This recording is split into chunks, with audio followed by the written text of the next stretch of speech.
পাহাড়ি ঢলে যমুনা, ব্রহ্মপুত্র সহ সব নদ নদীর পানি বৃদ্ধি অব্যাহত থাকায় জামালপুরের সার্বিক বন্যা পরিস্থিতির আরও অবনতি হয়েছে।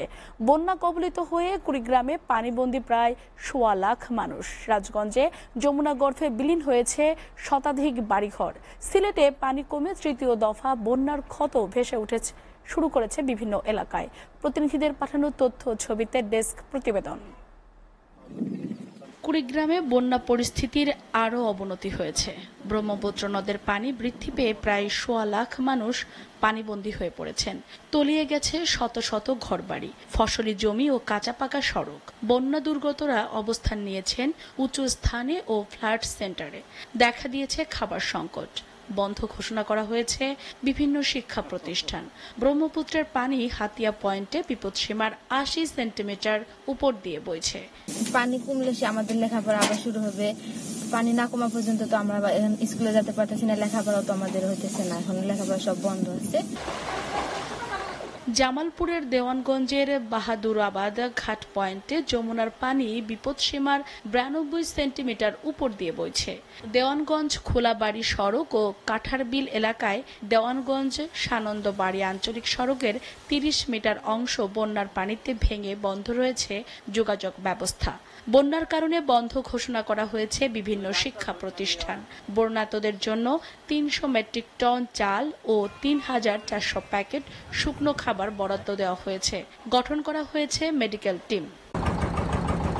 গাইবান্ধার সবগুলো নদ নদীর পানি বেড়ে জেলার সদর, ফুলছড়ি, সাঘাটা ও সুন্দরগঞ্জ সহ ৪ উপজেলার বন্যা দেখা দিয়েছে।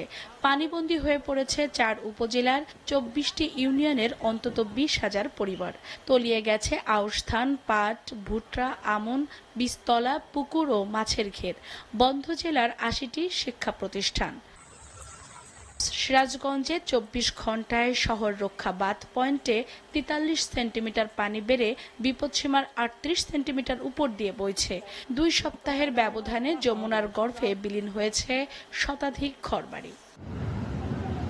সিলেটে সুরমা, কুশিয়ারা সহ সব নদ নদীর পানি কমতে থাকায় বন্যা পরিস্থিতির উন্নতি হচ্ছে।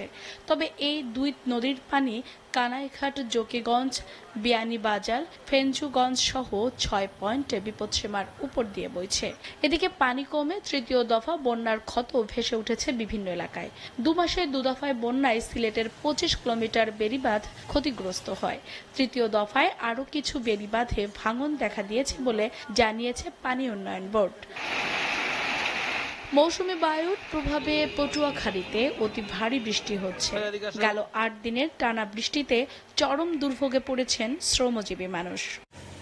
নেত্রকোনায় কলমাকান্দার উবদাখালী নদীর পানি কিছুটা কমলেও এখনও বিপদসীমার ৪০ সেন্টিমিটার উপর দিয়ে বইছে। তবে অন্যান্য প্রধান নদীগুলোর পানি বিপদসীমার নিচ দিয়ে বইছে। উপজেলার বিভিন্ন গ্রামীণ সড়কগুলো ভাসতে শুরু করেছে।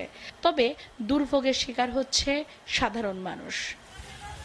SATV news desk.